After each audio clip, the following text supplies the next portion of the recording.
Well, I like to walk. You don't see everything unless you walk it.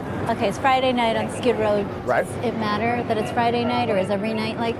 Well, over the last year, it seems like every night is a problem. And you've been out here for 17 years. 17, well now 18. Tents over here stay up all day. Yeah, unfortunately they stay up, even though they're not supposed to. Yeah. They stay up all day. There are some individuals who hide under the guise of homelessness and engage in drug sales in these tents. These are individuals who are able-bodied, could go home anytime they want, and they just come down here and prey on the people. There's a couple of them that are actually homeless. But you know that, so unless you can't arrest them unless you see. Unless I see the crime. And people don't understand that. You know, people always go, well, why don't you arrest the drug dealers? I have. Our fellow officers have over and over. If you smell that smell, that's a very, very dangerous smell called spice. Yeah. Is she okay? Yeah. Okay. We're just waiting for the ambulance. Yeah. Okay. All right. Spice is the worst thing that could have hit Skid Row in years. I thought it was going to be meth.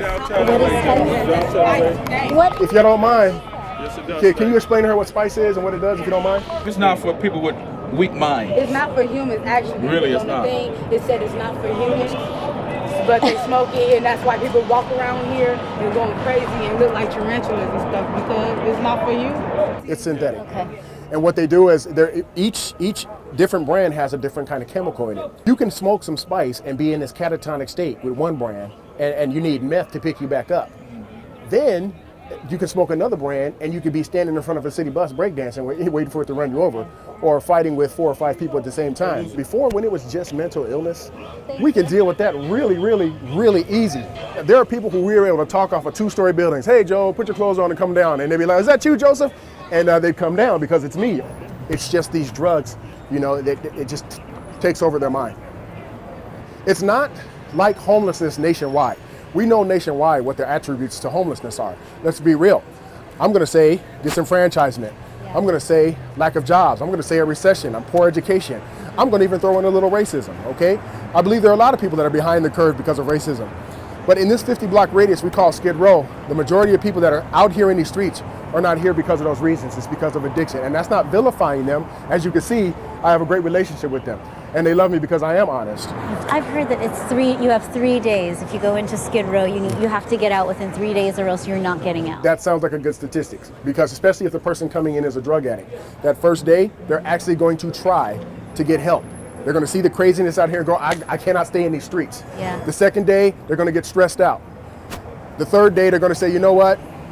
Let me try this crack again real quick. Because I can't take it. I can't take the stress. And now they're stuck here forever.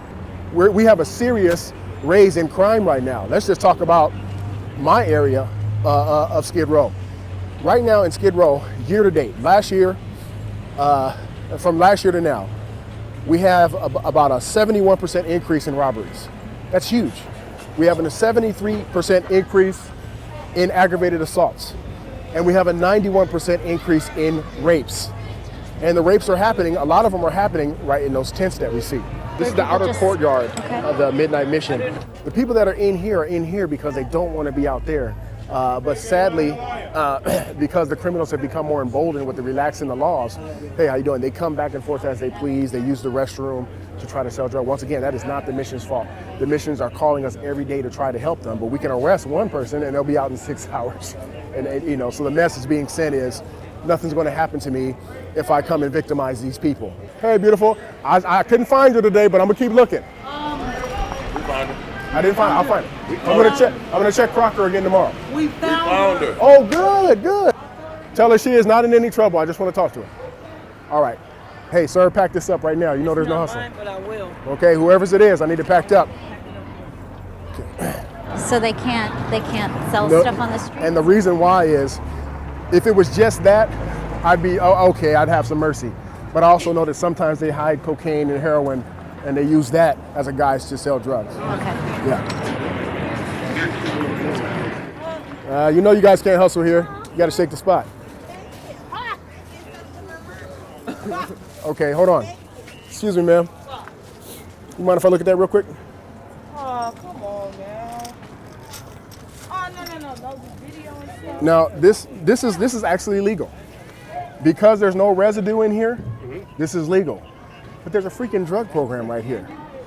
And they sell, these are people, able-bodied young people who could be in college, getting a student loan. Instead, they stay out here all day long and sell not just crack, but the means for people to destroy themselves. Hey, you don't have to run.